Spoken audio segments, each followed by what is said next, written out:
From the Weather NorCal Command Center, this is your morning update.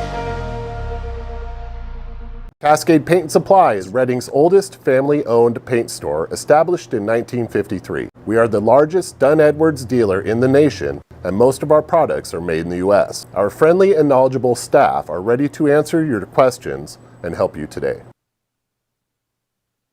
Good morning, everyone. Well, it turned out to be one of those days yesterday where it was pretty wet in some spots, and that snow. I mean, how fantastic was it? Great to see that snow in Mount Shasta Ski Park, snow in other areas, but it's also creating some problems on those mountain highways. We'll get into that here in just a second. Let's take a look at what's going on here. Number one, the showers and snow flurries will continue this morning, continuing to add problems to travel in the higher elevations. But I do expect conditions to improve. And what I mean by that is less in the way of rain, less in the way of snow, and those conditions on the roads should start to improve, but there's still going to be some leftover slick spots throughout the day and even into tonight. The cool and unsettled weather pattern is expected to continue as we go through the rest of the week, the weekend, and even into next week, but I'm just not anticipating any major storms heading our way. But they're going to be cold, and they're going to be looking at some low snow levels too. Take a look at the rainfall totals over the last 24 hours. Just depends on where you are. And, I think Futurecast did a pretty good job estimating the amount of rain, because you can see about a half an inch to an inch is what we were kind of anticipating here out of this storm. We saw it close to that. Now in West Reading, it was about an inch of rain, but you head out to the airport, it was only about a half of an inch. So it just depends on where you are in the part of town here. About a half an inch in Red Bluff, as well as Chico, Oroville, not bad, about 9300ths.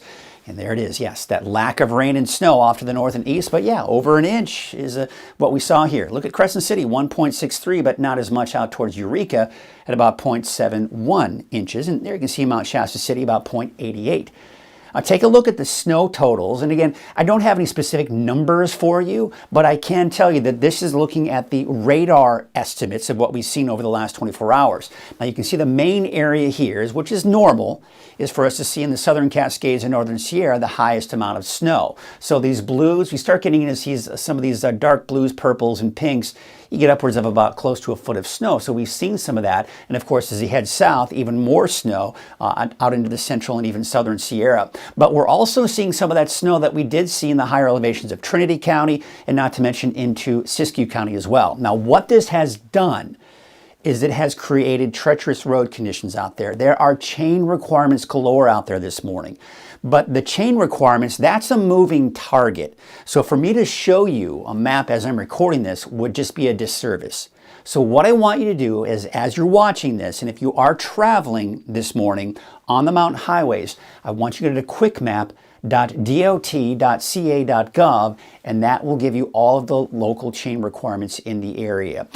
By the way, the snow survey was released yesterday, and this is when the California Water Department takes a look at how we're doing so far for the season. Now, you can see the snow depth. Now, this is a measurement that they take during these snow surveys, and they take them all over the place, but this is the main one out towards the Phillips Station in South Lake Tahoe. The snow depth, 7.5 inches. The water equivalency, about 3 inches, and percent of average to date, about 30%. Now, there's been a lot of talk on how we are below normal, not only for rainfall, but for the snowpack as well. And that's clearly indicated here. We are looking at the last 3 years. So the orange is this year, the one that we just looked at, right? But the green is last year at this point in time, and the purple is 2 years ago at this point in time. So you can clearly see we are well below where we were the last couple of years.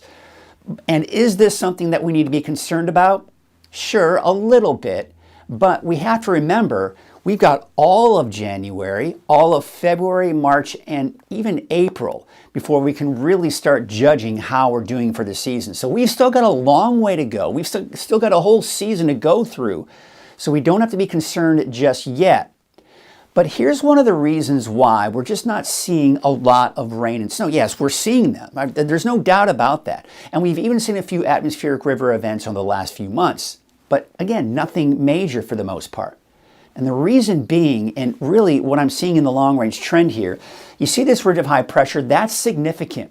Because what happens is it tends to cut us off from some of that atmospheric river moisture or the subtropical moisture. And you can see as we go into this weekend and into next week that high pressure stays in place. Now again, it doesn't necessarily mean that we're going to be dry because storms kind of come up from the north and then kind of come down from the north. And they tend to be colder, right? You see some of that colder air pulling down. So that's why we're seeing the lower snow levels, which is good news. But again, we're just not getting that nice feed of moisture to give us a ton of snow or a ton of rain for that matter, because we're cut off from that main flow of moisture. Now, as we go into the end of next week, and of course, we're going now over a week from now, but that high pressure finally starts to kind of break apart. What that does is it allows a jet stream to kind of shift to the south, cooler air pulls down, and we also have a better tap into some of that moisture. However, we're still not seeing any major taps into that moisture, and I'll show you what I'm talking about. This is the same forecast model, but now we're looking at the moisture content. So this right here is a lot of subtropical moisture. This here is dry air.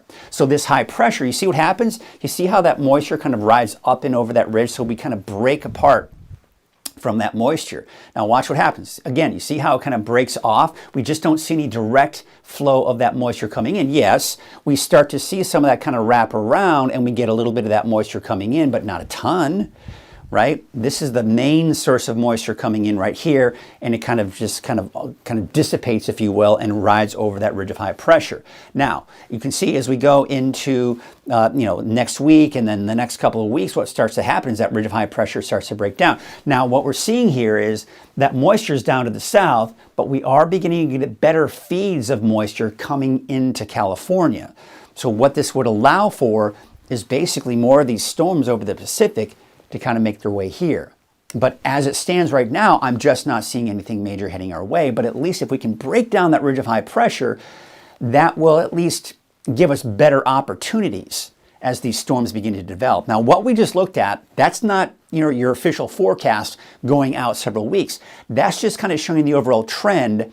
And the trend that we'd like to see is to get that ridge of high pressure out of here. And it looks like that may be the case.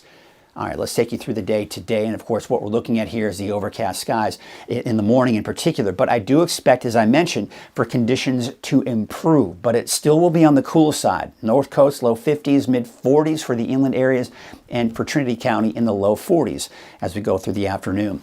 There's the storm system. There's the colder air moving in. That's the reason why we've seen those lower snow levels, and that's going to continue to dive down the south and east. Drier air coming in behind that. That will allow us for a bit of a break here as we go into tomorrow. But then this storm here will have an impact on us later on in the week. You see the main area of low pressure right here, colder air, nice moisture source. But again, remember, we kind of get cut off from that main flow of moisture, but we're still going to get some of the remnants of that moisture, which will allow us to get more rain and not to mention more snow over the next several days. All right, so here's a look at today at 9 a.m. We're still seeing that snow out there, and that's going to create more travel delays this morning. And you can see as it shifts off to the east, now we're seeing more snow off in the eastern mountains where we have the higher snow passes, and that could create more problems. But you see what's starting to happen by noon? This is all shifting eastward, and we're beginning to see things dry out through the afternoon today. Now, what's going to happen is we go into Thursday, we'll see some activity clip Northern California. So the North Coast, Siskiyou County could see a chance for a few snow flurries out there, not to mention some of the rain on the coast, but nothing heavy. And really, we kind of keep that isolated activity here through the day on Thursday, but it does start to break apart. And then as we go into Thursday night into Friday, we actually see a bit of a break here as we take you on into your Friday. Forecast rainfall totals, as you can see, of course, we're seeing things begin to die out, but we can still pick up a few hundredths of an inch of rainfall once all is said and done here through the end of the day today. A little bit more is expected as we take you along the coast. And forecast snow totals, of course, again, nothing major here because, again, we're starting to see things begin to dry out, but it is going to possibly create some more delays for those mountain highways as we go into the next 12 hours or so. Road conditions, the blue is where we're seeing that snow. What's going to happen? Well, I want to show you the trend here. As we go into 6 p.m., we're starting to see less and less in the way of green, and not to mention blue, which is the snow. So even though it's not going to be snowing Thursday morning at 5 a.m., we're still going to have that leftover snow, and that we're probably still going to have chain requirements even for your Thursday morning because there'll be leftover ice and snow on the road. All right, here's your long range forecast. And again, just that cooler and unsettled weather pattern moving in. Now this Saturday is when I expect some even lower snow levels. Places like Weaverville, Hayfork could quite possibly see some snow as well. Not a ton, but some snow possibly.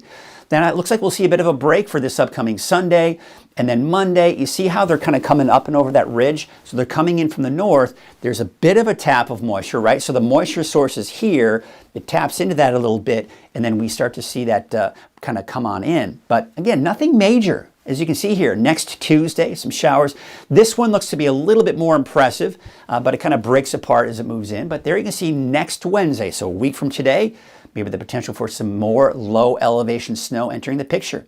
But bottom line, precipitation outlook has us kind of in that normal range. So we have basically have an equal chance of seeing above or below normal rainfall. What this essentially tells us is, yeah, not a ton of rain or snow is heading our way, but there is precipitation in the forecast, as you saw.